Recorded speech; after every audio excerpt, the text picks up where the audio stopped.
네, 제 소개를 간단히 드리면요. 저는 현재 해커스 공무원학원에서 관세법을 가르치고 있고요. 그 다음에 법무법인에서 관세 전문위원으로 근무를 하고 있고, 그 전에도 관세법 개론을 강의한 경력이 있고, 그 다음에 회계법인, 관세법인에서도 근무를 했었습니다. 제 이름은 다 아시죠? 저는 그리고 임준희 관세사입니다. 일단 관세법 체계를 좀 설명을 드릴게요. 관세법은 관세법, 그러니까 국회에서 제정한 법률로 전체적인 뼈대가 구성이 돼 있고, 그 다음에 두 번째, 시행령이 있죠. 그죠? 법률에서 미처 규정하지 못한 조금 더 세부적인 내용들을 대통령령인 시행령에서 규정을 하고 있어요. 그 다음에 보다 구체적인 내용은 기획재정부령인 시행규칙에 또 위임을 하고 있고요. 그 다음에 실무적인 내용들, 그런 것들은 관세청 고시, 그 다음에 예규, 지침, 훈령과 같은 관세청장이 뭔가 결정을 해가지고 고시를 하는, 공고를 하는 그런 내용들이에요. 이렇게 이제 관세법들이, 그죠? 규정들이 체계를 이루고 있고, 그렇게 관세법은 유기적으로 구성이 되어 있는데, 크게 다시 나눠보시면은 1장부터 13장까지 구성이 되어 있습니다. 일단 1장은 관세법 전반적인 부분에 있어서 통용되는 그런 총칙 부분이에요. 1조부터 13조까지가 총칙이고, 그 다음에 두 번째 챕터는 관세 과세 가격. 그죠? 과세 가격 아시죠? 관세는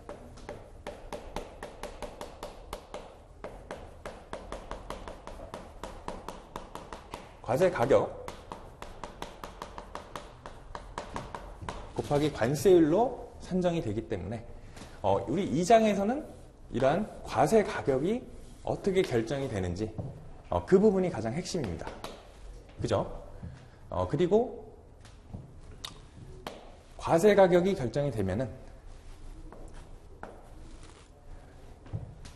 이 물품의 관세를 어떻게 부과하고 징수할 것인지 그런 내용들이 또 2장의 내용을 구성을 하고 있어요.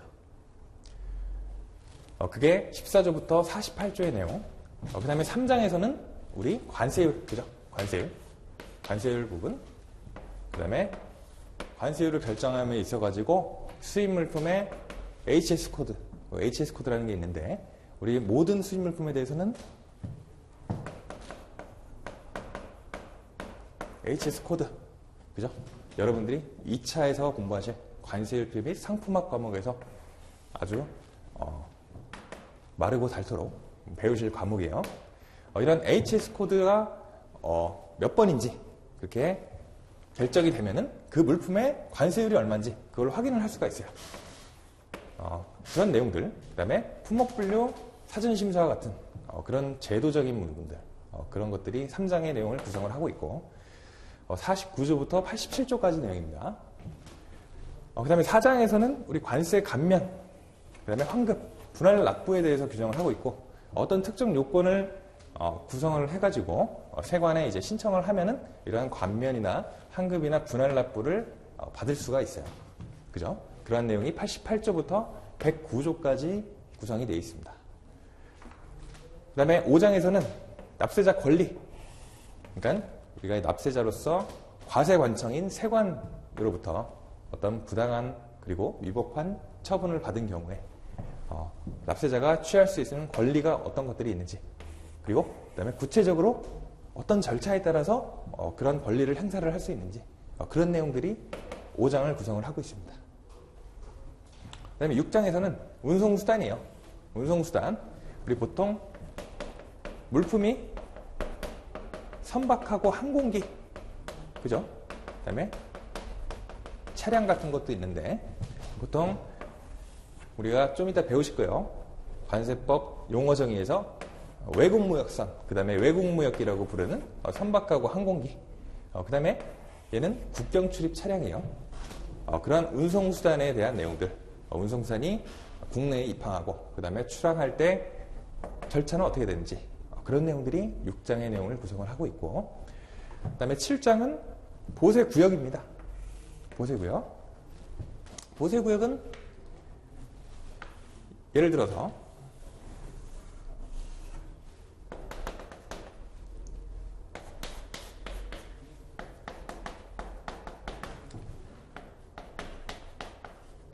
해외고 국내가 있으면은 영토상으로는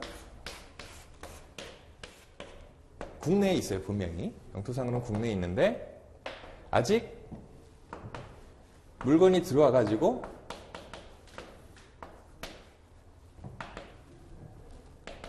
관세가 납부가 안 되는 거죠. 그죠? 관세 납부가 유보된 그런 구역을, 그렇게 유보시킬 수 있는 구역을 보세구역이라고 얘기를 합니다. 간단히 말씀드려서 그런 보세구역에는 어떤 종류가 있는지, 그죠? 그 다음에 뭐 예를 들어서 이런 보세구역의 종류에 따라서 각각의 절차, 그죠?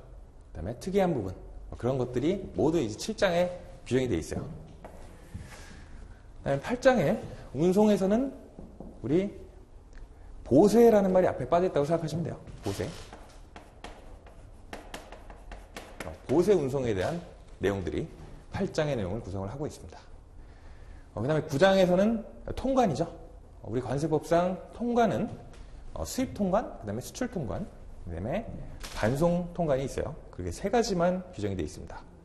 그러한 통관에 대한 전반적인 절차와 규정들이 9장의 내용을 구성을 하고 있어요. 그게 226조부터 261조까지. 그 다음에 10장, 세관 공무원의 자료 제출 요청. 세관 공무원이 자신들의 업무를 수행함에 있어가지고 어떤 자료들을 관련 기관에 제출을 할 수 있는지, 그 다음에 납세 의무자한테 어떤 자료를 제출할 수 있는지, 그런 내용들로 10장이 구성이 되어 있고, 그 다음에 11장, 벌칙입니다. 관세법을 위반하는 그런 위반 사유가 발생을 하는 경우에 어떤 처벌을 받게 되는지, 그런 내용들이 11장을 구성을 하고 있어요. 그 다음에 12장, 그런 관세법 위반 사범을 이제 잡아들여가지고 조사를 해야겠죠. 그죠? 그럼 조사를 하면은 어떤 범죄 사실이, 그죠? 범죄 사실이 확실히 드러나겠죠. 그러면은 조사만 하고 집에 돌려보내면 안 되겠죠? 어떤 처분을 해야 될 거예요. 그런 처분에 대한 내용까지 12장의 내용을 구성을 하고 있습니다. 그 다음에 13장, 보칙입니다. 보통 1장부터 12장까지 규정하지 못한 그런 기타의 규정들, 그런 것들을 13장 보칙에서 규정을 하고 있어요. 이렇게 1조부터 329조까지 총 13개의 장으로 관세법은 구성이 되어 있고, 그죠? 그리고 그 하위에 이제 시행령이나 시행규칙, 그 다음에 각종 고시들은 이제 뭐 따로 검색을 하실 수가 있는데, 이렇게 보통은 3단으로 구성이 되어 있습니다. 법, 시행령, 시행규칙. 아시겠죠? 그 다음에 그 관세 4대 요건. 4대 요건이라는 걸 좀 생각을 해보셔야 돼요. 먼저 과세 물건이라는 게 있습니다. 과세 물건. 과세 물건이라고 하면은 예를 들어 어떤 수입 물품, 그죠? 우리나라에서 이제 관세법상 관세는 수입 물품에 대해서만 부과를 하는 걸로 규정이 되어 있어요. 관세법 14조의 내용이 정확히 말씀드리면은 수입 물품에는 관세를 부과한다. 그렇게 규정이 되어 있습니다. 그래서 관세의 과세 요건, 4대 요건 중에서 과세 물건은 과세 대상이 되는 물건, 즉 수입 물품을 얘기를 하는 거예요. 아시겠죠? 그 다음에 두 번째, 납세 의무자는 과세 대상이 있고, 그죠? 과세 물건이 확정이 되고, 그러면은 그 물품에 대한 관세를 누구한테 납부를 하게끔 할 것인지, 그 내용이에요. 그걸 바로 납세 의무자라고 얘기를 하겠죠. 납세 의무자는 일단 원칙적으로 그 물품의 주인, 그죠? 화주가 되겠죠. 그 다음에 세 번째, 세율이라는 게 있는데, 세율. 아까도 말씀드렸지만은 관세는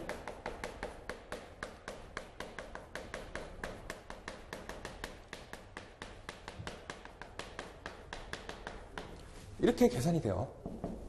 이거는 아마 지겹도록 보실 건데, 이때 세율은 이 관세율을 얘기를 하는 거예요. 관세율은 우리 관세율 표상에 규정이 돼 있고, 그죠? 과세 가격 네 번째, 그러니까 과세 표준 중에서 수입 물품의 가격을 과세 표준으로 하는 것이 우리 관세법상, 그죠?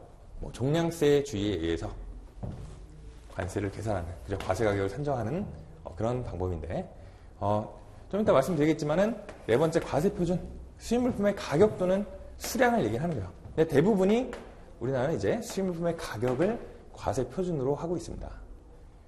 그리고 아주 일부분에 대해서 수입 물품의 수량을 과세 표준으로 하기도 해요. 그렇게 일단 과세 물건을 확정을 해야겠죠. 그러니까 관세를 부과해야 되는 과세 대상이 무엇인지 그거를 특정을 짓는 거예요. 그러면은 이 물품에 대해서 누구한테 관세를 부과할 것인가? 그러면은 관세는 정확히 얼마인가? 그거를 모두 정확히 파악을 하려면은 이러한 네 가지 4대 요건을 파악을 해야 정확한 관세를 부과 징수를 할 수 있겠죠. 그죠? 그렇기 때문에 이러한 과세의 4대 요건을 정확히 파악을 하는 것은 굉장히 중요한 일이다. 그렇게 말씀을 드리고 싶고요. 그러면은 이제 본격적으로 우리 관세법 1장부터 해가지고 반드시 알아야 될 그런 핵심 개념들, 이론들에 대해서 좀 같이 살펴보실게요. 첫 번째로 관세법의 목적이에요. 목적은 우리 관세법 1조에 규정된 내용입니다. 관세법 1조.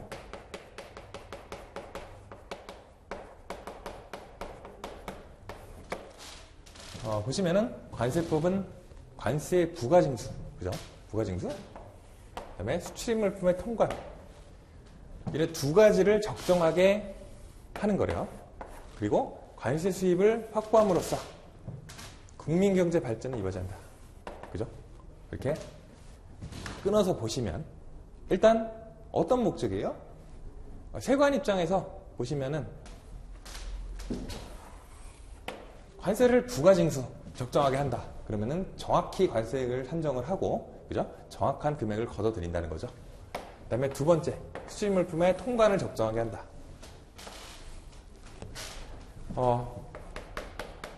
이게 가장 중요해요. 신속한 통관. 물건 빨리 빼주고, 그죠? 그리고 세액은 나중에 심사를 하고, 그죠? 나중에 배우시겠지만은 이제 사후 세액 심사 제도, 그죠? 그거를 이제 거의 제도화, 그리고 거의 원칙과 같이 돼버렸는데, 빨리 통관을 해주고, 세액은 나중에 심사를 하겠다.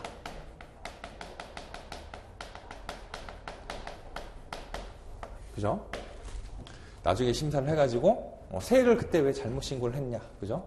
왜 관세를 적게 납부했느냐. 그런 사실들이 적발이 되면은, 이제 추가로 추징을 하게 되는 거예요. 그리고 이것과 관련해가지고, 사전세액 심사 대상. 예외적으로 이런 대상들도 두고 있습니다.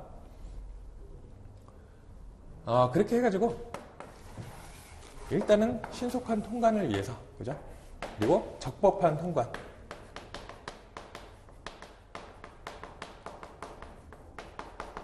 이런 통관을 위해서는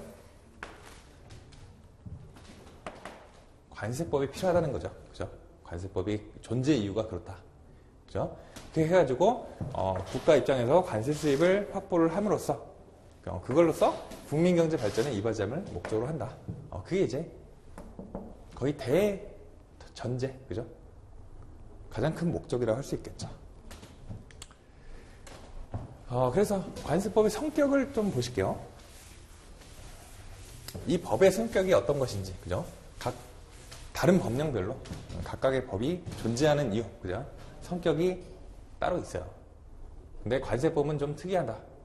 이런 여러 가지 성격을 띠고 있다. 그죠? 그렇게 일단 이해를 하시고, 먼저 첫 번째로 조세법적 성격.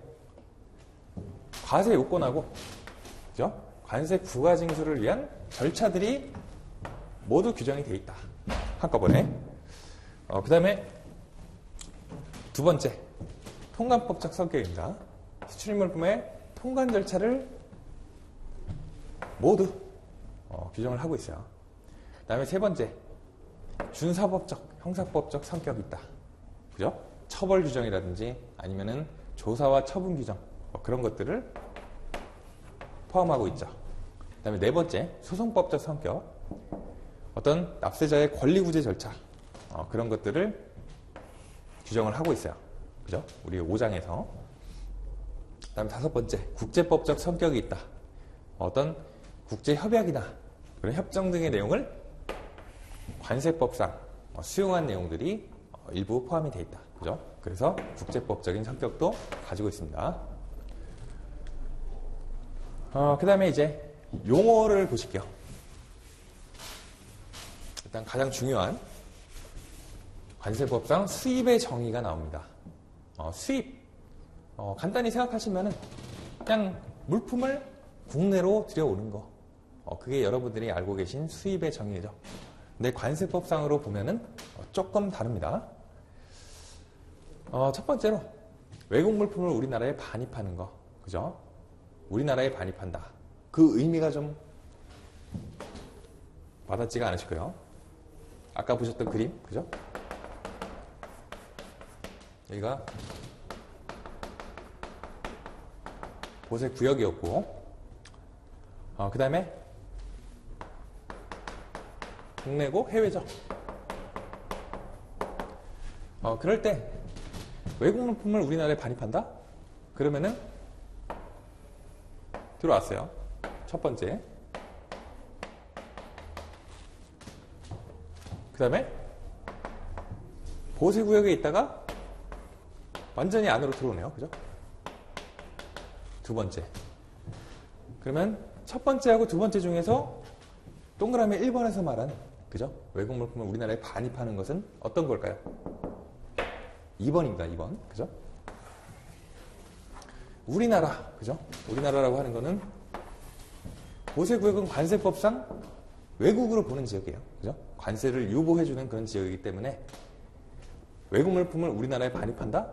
그러면 아직 여기 들어왔을 때까지는 외국 물품 상태인 거죠.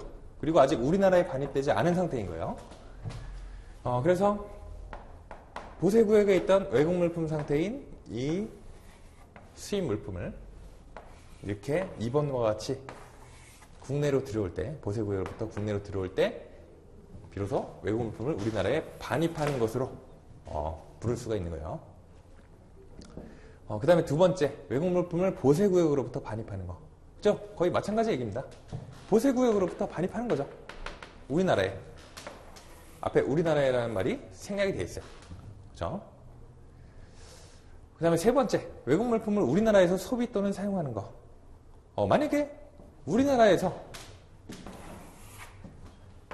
소비한다, 사용한다. 그러면은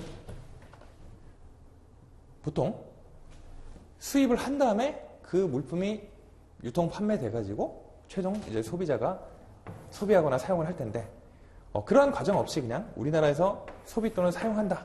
그죠? 그렇게 되면은, 그거는 이제 관세를 납부하고, 그죠? 수입 신고하는 것과 같은 효과가 발생을 하는 거예요. 그래서 관세법상 수입의 정의로 외국 물품을 우리나라에서 소비 또는 사용하는 것도 포함을 하고 있다. 그 다음에 네 번째, 외국 물품을 우리나라의 운송수단 안에서 소비 또는 사용하는 거. 역시 우리나라의 운송수단 안에서 소비, 사용하는 경우도 같이 관세법상 수입의 정의에 포함을 하고 있습니다. 그 다음에 외국 물품.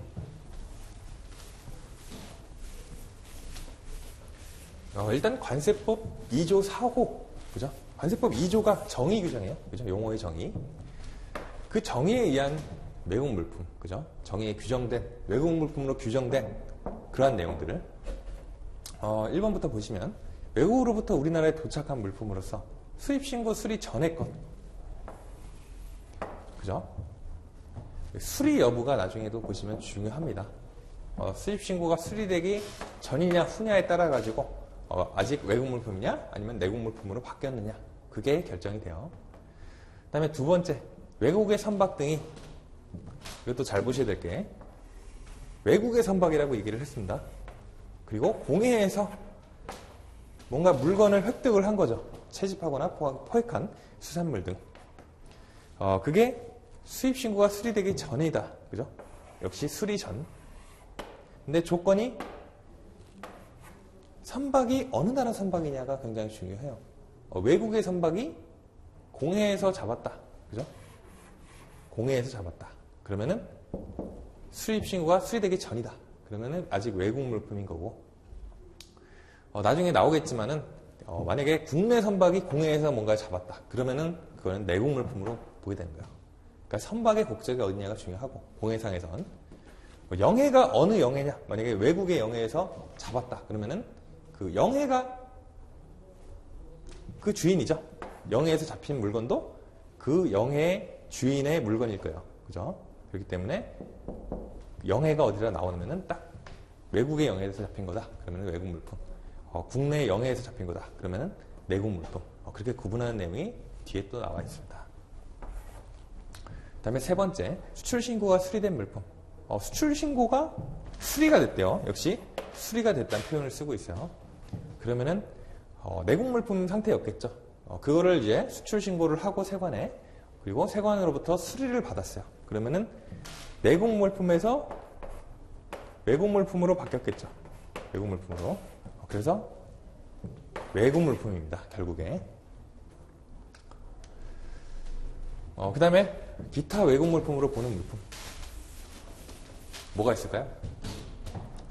일단 첫 번째로 보세구역 내 보수 작업 시 외국 물품의 원재료로 사용된 거. 그죠? 외국 물품의 원재료로. 이게 어떤 얘기냐면은 예를 들어서 티셔츠가 있어요. 티셔츠. 외국 물품이에요. 근데 티셔츠에 옆구리에 그 라벨이 안 붙어 있어요. 라벨이 안 붙어 있어가지고 우리가 내국 물품인 라벨을 붙인다고 가정을 해보죠. 보수 작업에 의해가지고. 그러면은 외국 물품의 보수 작업으로 부과된, 그죠? 이런 내국 물품인 라벨, 걔를 보수 작업 원재료로 사용을 했죠. 그러면은 얘는 내국 물품이잖아요. 그죠? 내국 물품이더라도 외국 물품으로 보겠다는 얘기입니다. 아시겠죠? 그러니까 이 물품 자체, 그러니까 보수 작업에 사용된 내국 물품, 걔는 외국 물품이다. 그렇게 이제 관세법상 정의를 하는 거예요. 아시겠죠?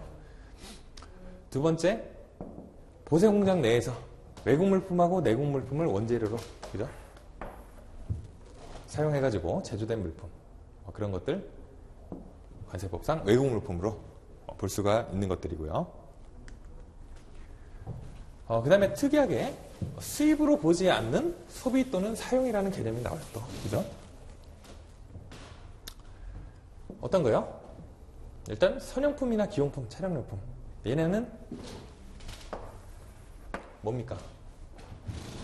어디 나오겠지만은 그 선박, 그 항공기, 그 차량에서만 사용하는 물품들이에요. 연료나 음식, 그런 것들, 그냥 소모되는 그런 물품들. 걔네를 운송수단 안에서 용도에 따라 소비하거나 사용하는 경우, 그죠?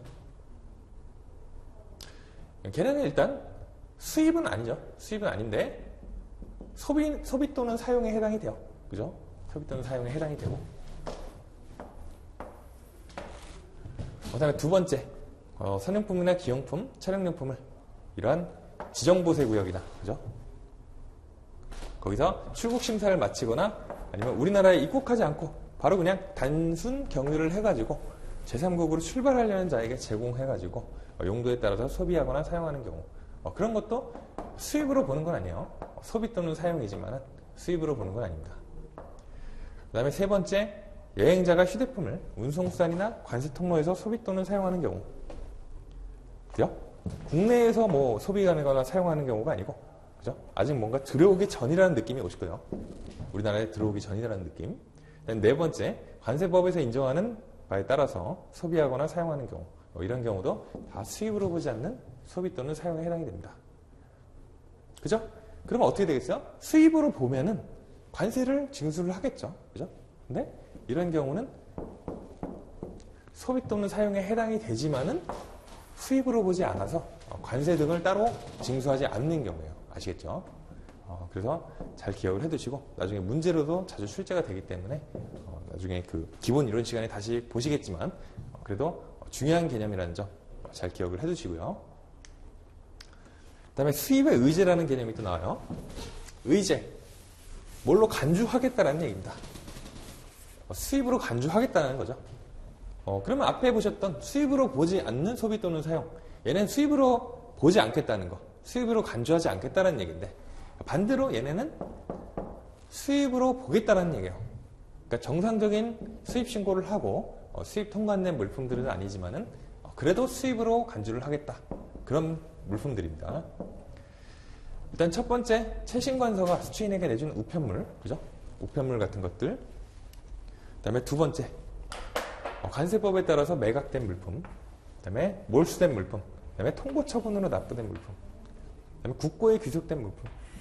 그 다음에 추징된 물품. 이런 것들은 그러니까 수입 신고를 하고 수입 통관을 할 시간적인 여유가 일단 제대로 없는 물품들이죠. 그리고 어떤 행위가 확 먼저 일어나 버려가지고 그런 여력이 없어서 일단 그렇게 상황이 발생하면은 일반적인 수입 신고를 하고 수입되는 거하고 동일하게 수입으로 보겠다라는 그런 물품들입니다. 아시죠? 그 다음에 이제 반대로 수입의 정의를 살펴봤으니 수출에 대한 정의도 한번 보셔야겠죠. 일단 수출이란 여러분들이 생각하시면은 국내에 있던 물품을 외국으로 보내는 거죠. 근데 관세법상으로 좀 더 구체적으로 살펴보시면 내국 물품을 외국으로 반출한대요. 그죠? 이렇게 간단하게 나와 있어요. 내국 물품. 이 안에는 많은 의미가 포함이 되어 있겠죠. 내국 물품은 뭐예요? 아직 수출 신고가 수리되지 않은 물품이죠. 그죠? 그런 내용이 이제 내포가 되어 있고, 그러한 물품을 외국으로 반출을 한대요. 그죠? 외국으로 반출한다. 그죠? 여기서 말한 반출은 국내에서 외국으로 반출이 되는 거겠죠. 그죠? 그 다음에 두 번째, 관세법 2조 5호 정의에 의한 물품. 거기에는 수출의 정의에 대해서, 그죠? 더 나아가서 내국 물품의 정의에 대해서 규정을 하고 있습니다. 첫 번째로 우리나라에 있는 물품으로서 외국 물품이 아닌 물품. 굉장히 포괄적인 정의를 하고 있죠. 일단 외국 물품이 아닌 거는 다 내국 물품이다. 그렇게 포괄적으로 정의를 하고 있고, 그 다음에 구체적으로 우리나라의 선박 등이, 그죠? 나왔습니다. 아까 선박의 국적. 공해에서는 선박의 국적을 보시라. 우리나라의 선박이 뭔가 채집하거나 포획한 수산물 등이다. 그러면은 볼 것도 없이 공해인데 우리나라 선박에 대해서 잡혔다. 그러면 내국 물품. 그래서 내국 물품의 정의로 이 두 번째 같은 내용을 포함시키고 있는 거예요. 그 다음에 세 번째, 입항전 수입 신고가 수리된 물품. 입항전 수입 신고는 뒤에 관세법 244조 그 뒷부분에서 배우실 건데, 일단 선박이나 항공기가 우리나라에 들어오기도 전에 수입 신고를 할 수 있는 그런 제도예요. 그런데 입항전 수입 신고가 이루어지고 거기에 대한 수리가 이루어지면은 일반적인 수입 신고하고 동일한 효력이 있습니다. 그렇기 때문에 입항전 수입 신고가 수리된 물품이다. 그러면은 외국 물품에서 내국 물품으로 바뀌었겠죠. 그러니까 내국 물품이라고 정의를 하고 있는 거예요. 그 다음에 네 번째, 수입 신고 수리 전 반출 승인을 받아가지고 반출된 물품. 그 다음에 다섯 번째도 같이 연결해가지고 보시면은 수입 신고 전 즉시 반출 신고를 하고 반출된 물품. 이 두 가지는 급한 상황이죠. 뭔가 모르지만은. 그러니까 일반적인 수입 신고를 하고, 그죠? 수리가 이루어지고, 그 다음에 뭐 물품 반출하고, 그런 절차를 통해가지고, 그죠? 수입 통관이 이루어지면 뭐 문제가 없는데, 4번하고 5번 같은 경우는 뭔가 되게 급한 거예요. 수리도 되기 전에 반출 승인을 먼저 받아요. 엄청 급한가 봐요. 받아가지고 반출을 한 물품들. 그 다음에 수입신고도 하기 전이네요. 즉시 반출 신고를 하고 반출된 물품. 그죠? 이런 것들도 어쨌든 간에 반출 승인을 받아서 반출이 됐다. 그러면은 수입신고가 수리되고 반출된 거랑 마찬가지죠. 그러면 수입신고가 수리되고 반출된 거, 그죠? 수입신고가 수리되면 일단 내국물품이 되는 거잖아요.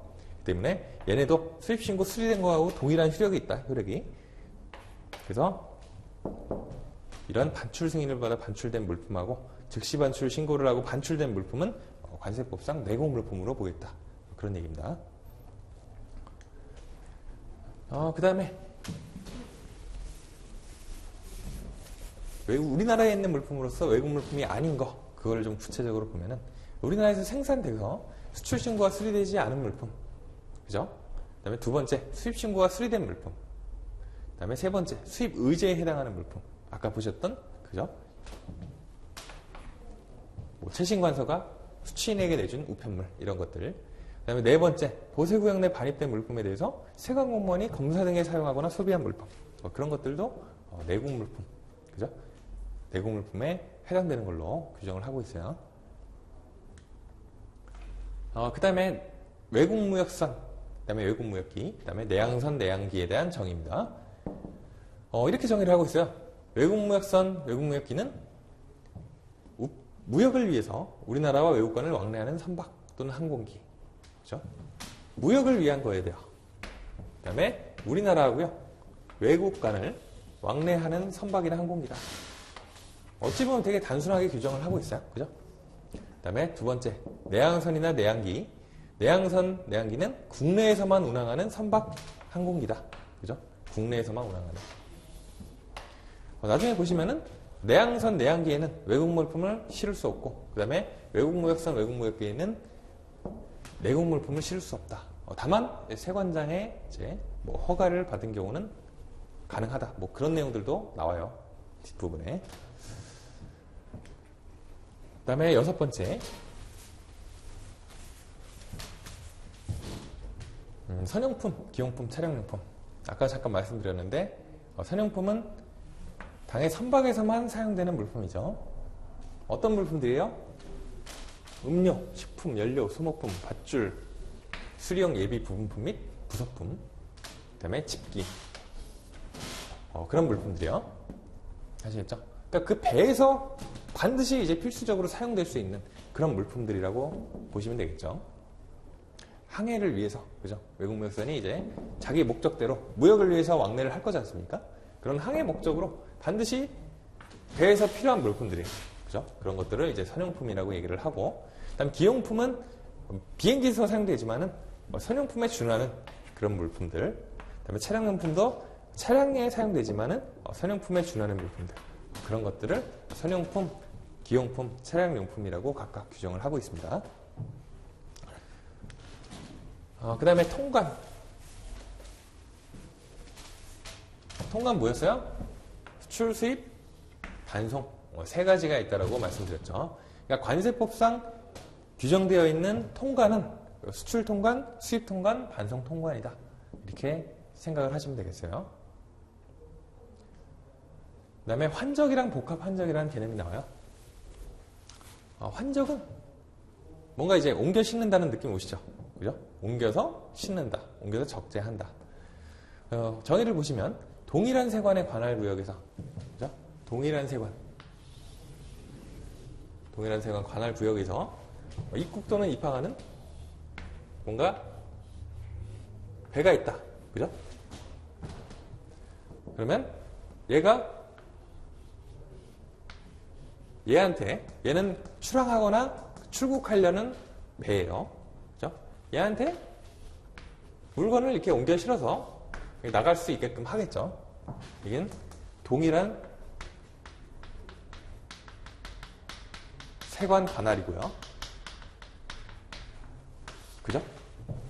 입항하거나 입국하는 배에서 출항하거나 출국하려는 배로 물건을 옮겨 싣는 거. 그죠? 그림으로 그리면 이렇게 될 거예요. 반면에 복합 환적은 동일한 세관 관할이 아니에요. 그죠? 키 포인트는 다른 세관의 관할 구역으로, 그죠? 운송을 해가지고 옮겨 싣는 거. 그러면은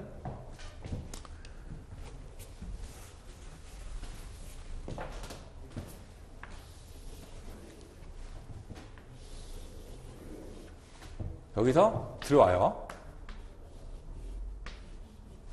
그죠? 입국 또는 입항하는 운송수단의 물품을, 그죠? 다른 세관의 관할 구역으로 운송을 해가지고 출국하는, 그죠? 그리고 출항하려는 운송수단을 옮겨 싣는 거. 옮겨가지고 다른 세관 관할 구역으로 옮겨가지고 나가려는 배한테 옮겨 싣는 거. 이게 바로 복합 환적이에요. 그죠? 그래도 이건 다 국내에서 이루어지는 거겠죠. 다만 세관 관할만 달라질 뿐. 그렇게 되는 거예요. 아시겠죠? 아까 그림하고 차이점. 아까는 동일한 세관 관할 구역이었지만 복합 환적은 다른 세관의 관할 구역. 그죠? 그런 차이점이 있다는 거 좀 기억을 해두시고요. 그 다음에 운영인이라는 개념이 나옵니다. 운영인. 운영인 뭡니까? 일단 특허 보세 구역 5가지가 있었는데 보세 창고, 공장, 그 다음에 건설장, 전시장, 판매장 그렇게 5가지가 있거든요. 그 5가지 특허 보세 구역 거기에 대한 설치 운영을 하려면은 세관장으로부터 특허를 받아야 되는데 그러한 특허는 보세구역의 운영인이 받게 됩니다. 그 다음 두 번째, 종합보세 사업장이라는 개념이 있는데 종합보세 사업장은요, 이 특허보세구역 5가지 중에서 최소 2개 이상의 보세구역을, 그죠? 그런 보세구역의 기능을 수행하는 사업장이에요. 그런 종합보세 사업장의 설치 운영에 관한 신고도 운영인이 하게 됩니다. 그래서 이런 2가지 역할을 하는 사람이 관세법상 운영인이라고 규정이 되어 있어요. 그 다음에 10번째, 내국세 부가징수. 첫 번째로 내국세라고 하면은 뭡니까? 세관장이 관세만 부가징수하는 게 아니고 수입물품에 대해서 부과되는 내국세 같은 것도 세관장이 부가징수를 해요. 그죠? 어떤 종류가 있을까요? 보시면은 부가가치세, 그죠? 그 다음에 지방소비세, 담배소비세, 지방교육세, 개별소비세, 주세, 교육세, 그죠? 교통에너지, 환경세, 농어촌 특별세, 그리고 1번부터 9번까지 가산금이나 가산세, 체납처분비 이런 것들까지 관세에다가 별도로 세관장이 부가징수할 수 있는 내국세예요. 그죠? 그래서 이런 내국세들의 부가징수 환급과 관련해가지고 각각의 개별 세법 규정이 있을 거예요. 각각의 개별 세법 규정하고 관세법상의 규정이 상충된다. 그러면은 관세법의 규정을 우선 적용하는 겁니다. 왜냐하면 세관장이 부가징수하는 내국세이기 때문에 관세법을 우선 적용하는 거예요. 안 그러면 굳이 관세법에 이러한 세관장이 내국세 등을 부가징수할 수 있다. 그죠? 아니면 환급할 수 있다. 그런 내용들을 규정을 할 필요가 없었을 거예요. 그 다음에 관세법 해석의 기준입니다. 이거는 우리 총칙에 나오는 그런 개념들이에요. 계속 보시는 거예요. 그런 개념들을. 일단 관세법을 해석하고 적용할 때, 그죠? 과세 형평하고 당해 조항의 한 목적성, 그죠? 과세 형평, 그다음에 당해 조항의 한 목적성. 그 2가지가 키워드인데, 일단 과세 형평을 보시면은 과세자와 납세자 간, 그죠? 첫 번째. 그다음에 서로 다른 납세자 간 형평. 그러니까 과세자와 납세자 간, 과세자한테도 불리하지 않고 납세자한테도 불리하지 않은 그런 형평을 유지해야 되는 그런 원칙이고, 서로 다른 납세자 간, A라는 납세자하고 B라는 납세자하고 분명히 같은 조건인데 차별을 둬가지고 A한테 더 많은 세금을 부가징수하는 그런 상황이 발생하면 안 될 거잖아요. 그래서 과세 형평의 원칙이라는 것이 준수가 돼야 된다. 그다음에 한목적성의 원칙. 조세법의 기본 이념을 기초로 해서 그 조항의 목적에 적합하도록 해석해야 된다. 그러니까 그 어떤 조항이 있다라고 하면은 그거를 해석하고 적용함에 있어가지고 그 취지를 살피라는 얘기죠. 결국에 취지, 목적 같은 거 그거를 취지나 목적에 맞게끔 해석해서 어떤 사안에다가 적용을 하라. 그런 얘기로 이해를 하시면 되겠어요. 그 다음에 소급과세 금지입니다.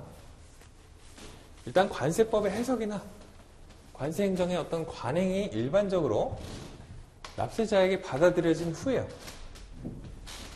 받아들여진 후다. 그러면 납세자가 과세관청의 어떤 법 해석이나 그런 행위 같은 거를 믿었다는 얘기죠. 그죠? 수용했다는 얘기입니다. 받아들여진 후. 그러면은 그러한 해석이나 관행에 의한 행위 또는 계산. 그러니까 과세관청이 이 법 규정을 이렇게 적용하는 것이 맞다. 그죠? 그런 공식적인 어떤 의견을 가지고 행위나 처분을 했다는 거죠. 납세자한테. 그러면 그걸 믿고 따른 납세자가 불리하지 않도록 소급과세 금지 원칙이라는 규정을 두고 있는 거야. 그죠? 아니 그걸 믿고 따랐는데 나중에 뭐 한 3년 지나가지고 미안하다. 내가 그때 잘못 해석을 했다. 그 법조항을. 그랬더니 알고 보니까 이만큼의 추징세액이 발생했으니 그거 납부해라. 그렇게 나오면 곤란하잖아요. 그죠? 납세자가 뭐 하루아침에 돈을 구할 수 있는 것도 아니고 그렇기 때문에 그러한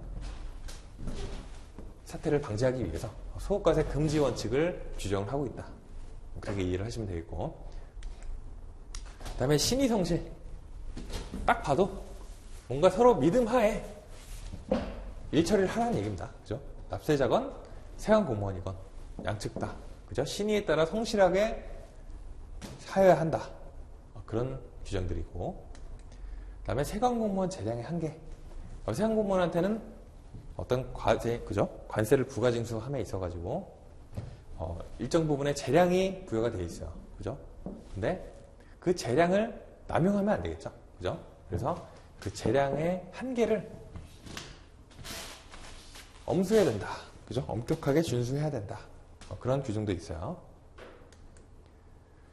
그 다음에 이제 관세법상 기간과 기한, 특히 가장 중요한 납부기한에 대해서 좀 설명을 드리면은 납부기한, 관세를 언제까지 납부를 해야 된다. 그죠? 그런 기한이죠.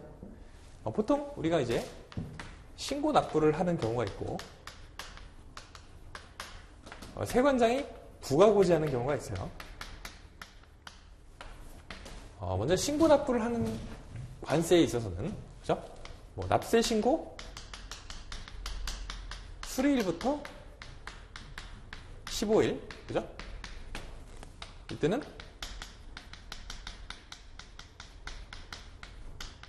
납세 고지일부터 15일 뭐 이런 언제까지 납부를 해라 그런 기한을 준다는 얘기입니다.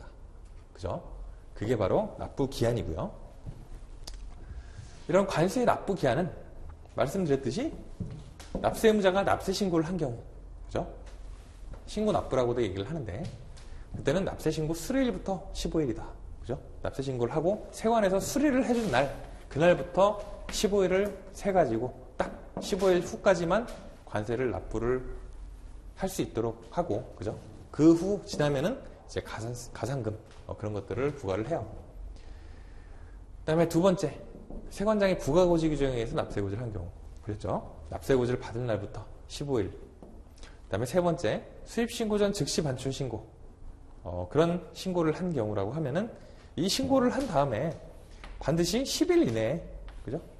10일 이내에 수입신고를 해줘야 돼요. 그죠? 즉시 반출 신고를 하고 그냥 치워두는 게 아니고 수입신고를 반드시 해줘야 된다. 그러면은 수입신고를 한 날부터 15일이 이러한 경우에 관세 납부 기한이 되는 거예요. 아시겠죠? 그 다음에 납세고지서 송달. 만약에 세관장이 납세자한테 고지서를 보내는 경우라고 하면은 그 고지서를 어떻게 보내야 될지 그런 문제가 또 발생을 할 수가 있어요. 그래서 방법은 직접 납세자한테 교부를 하는 경우하고, 그 다음에 사람을 보내가지고 보내는 거, 그 다음에 우편으로 보내는 거, 그 다음에 세관 게시판 이런 곳에 공시를 하는 거, 그 다음에 관세청 전자통관 시스템이나 그런 곳에 전자적인 방법으로 송달을 하는 거. 그죠? 거기다가 업로드를 하면은 납세자 입장에서 확인하고 다운로드 해가지고, 그죠? 그걸로 이제 관세 납부를 하면 되겠죠. 그런 송달 방법들이 있습니다. 그 다음에 이제 신고서류 보관 기간인데요. 중요한 거. 통 5년의 범위에서, 그죠? 서류별로 기간을 각각 규정을 하고 있어요. 그죠? 그죠? 보통 5년인 것들, 그 다음에 3년인 것들, 2년인 것들이 있는데, 먼저 5년인 것들 보시면은 어떤 거예요? 수입 들어가는 거, 수입. 그죠? 그 다음에 수입과 관련된 서류들. 거기에 플러스 지식재산권 거래에 관련된 계약서. 그런 서류들은 수리일부터 5년 동안, 그죠? 서류를 보관하도록 규정을 하고 있어요. 그 다음에 3년으로 규정된 것들. 뭡니까? 수출하고 반송 관련된 것들이에요. 수출하고 반송. 여기도 수출하고 반송이죠. 그 다음에 여기도 수출하고 반송. 이런 서류들은 수리일부터 3년 동안 보관을 하도록 규정을 하고 있고요. 그 다음에 2년으로 규정을 하고 있는 것들. 2년. 뭐가 있습니까? 보세 화물, 그죠? 그 다음에 적하 목록. 역시 물건하고 관련된 서류죠. 그 다음에 보세 운송에 관한 자료. 결국엔 물품을 운송을 할 테니까 그것과 관련된 자료들. 그 화물하고 관련된 자료. 그러니까 물품하고 관련된 자료들은 관세법상 2년으로 보관기간을 규정을 하고 있다. 그렇게 이해를 하시면 되겠습니다. 그래서 5, 3, 2 이렇게 5년의 범위에서 서류에 따라서 보관기간이 달리 규정이 되어 있다. 그래서 1장의 내용 이렇게 간략하게 좀 같이 살펴보셨어요. 그래서 잠깐 쉬셨다가 2장부터 계속해서 보시겠습니다. 잠깐 쉬시겠습니다.